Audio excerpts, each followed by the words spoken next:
told you we had two male Australian artists there, worthy of each other. Larry Can, Marcus Meyer there with Rodeo Rider. I tell you, we've had a huge night, and as I did promise, we do have one more artist to get through, but traffic has held us up a little bit, so we're going to run a little bit over, but that's all right. We can do that. We're allowed to do that sometimes. So joining us on the phone this evening is the beautiful Katie O'Donnell. How you going, Katie? I'm good, thanks for having me. Yeah, you're very welcome. How'd you go with the traffic? It gets a bit rough sometimes, doesn't it? Yeah, it's a bit rainy and cold here, so everyone's kind of out on the streets in a rush to get home, but all safe and sound now. And where you're saying cold here, where's here? In Perth, little old Perth. Oh, you guys got whacked the other night with a awful storm, didn't you? Yeah, well, I tell you what, the other night wasn't too bad. It was sort of Sunday night that wasn't really fantastic. So a bit of wind and rain, which is just a bit unusual for us. Yeah, well, that's right. But normally the beautiful place. Now, this is 2 weeks in a row. We've had Western Australians on. We had the Renegades on last week, and Katie O'Donnell this week. Fantastic. There you go, doing it for WA. Absolutely. Tell us a little bit about yourself, how long you've been in the music industry, Katie.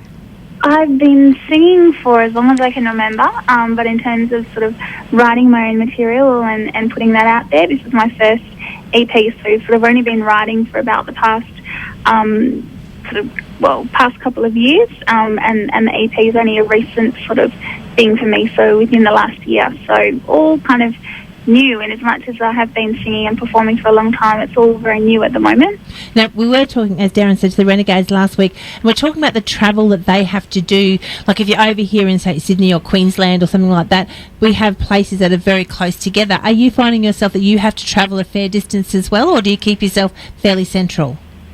Yeah, look, at the moment I'm definitely quite central. So for me in particular, I guess that's one of the obstacles I'm going to have to get around, not just the distance in Perth, but also, a lot of the festivals for us here are quite regional, which ends up being, a fair amount of travelling. And not all of that is wheelchair accessible. So for me, being in a chair, having to think about things like accommodation and facilities in, communities that might not have this sort of setup that I would normally need is always a challenge too.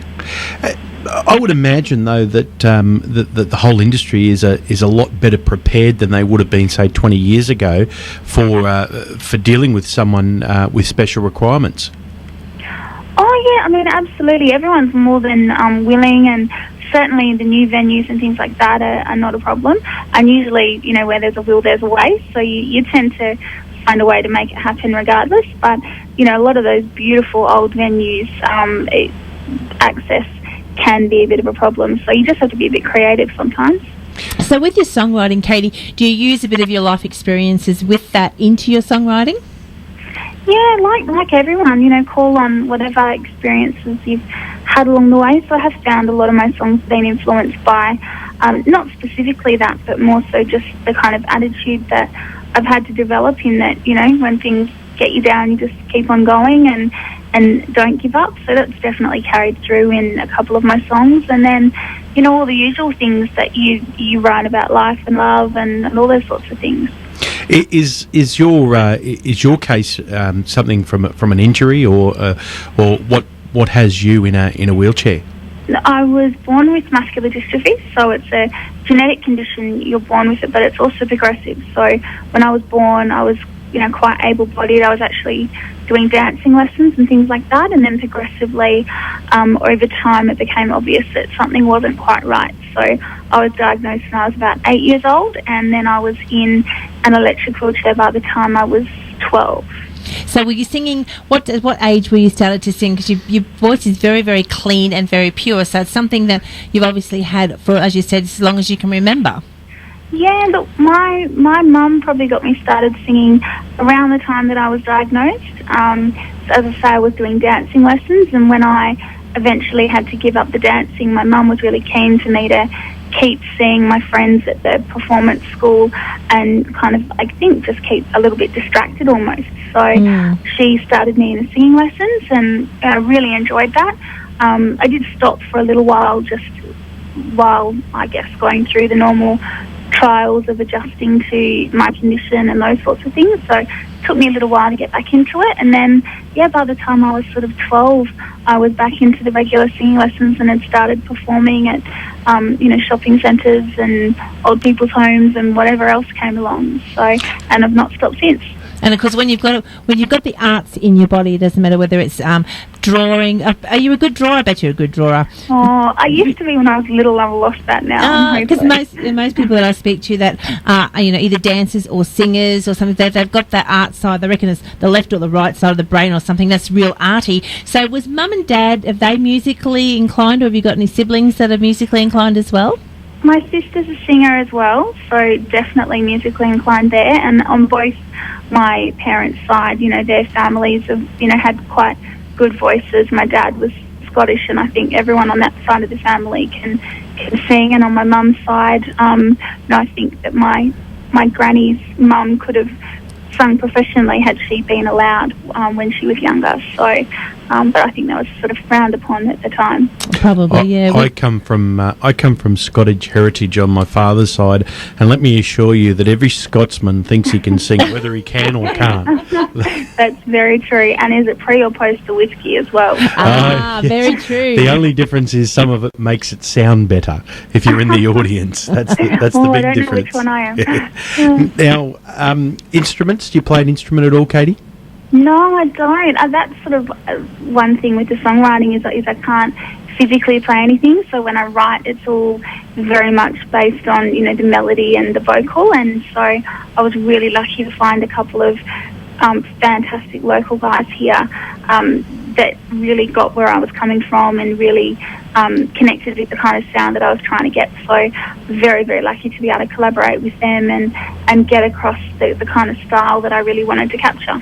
Now, we do talk to a lot of singer-songwriters on this show, and we do ask the question, how do you find writing songs? Is it easy for you? Is it hard for you? Is it something that just jumps out, or it takes you a long time?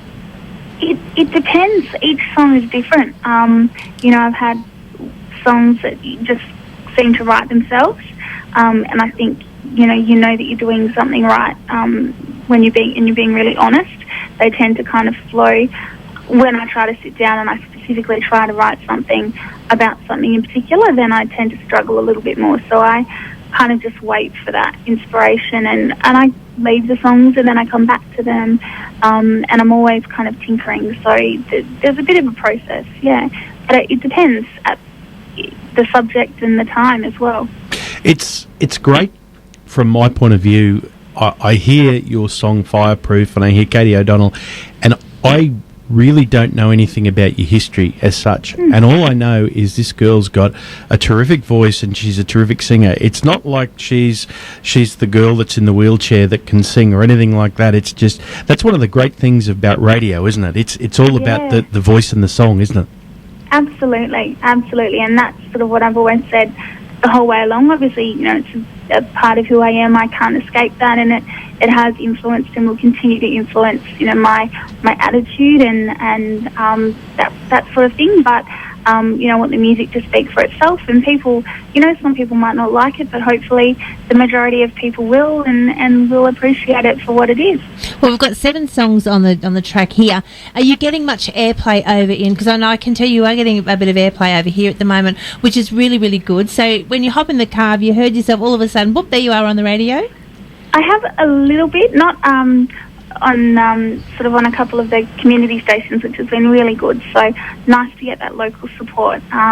We certainly don't have the same sort of country radio that you guys enjoy over there, over east, which is a real shame. But I think the country music sort of market is constantly growing here. So it'd be really nice to sort of see us with the same thing in the future, hopefully.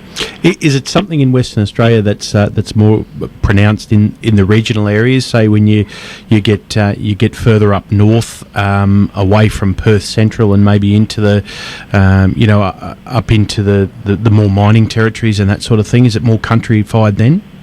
Yeah, look, I definitely think so. It tends to feel a little bit more underground in Perth, almost. There's definitely heaps of people out there that love the music and follow the music, but just not quite so many avenues that are, readily accessible to the, general public, I guess. So, but as I say, that's changing. We've got more and more venues popping up and opportunities for artists to get out there and perform and start to build up a local following. So it's progressing.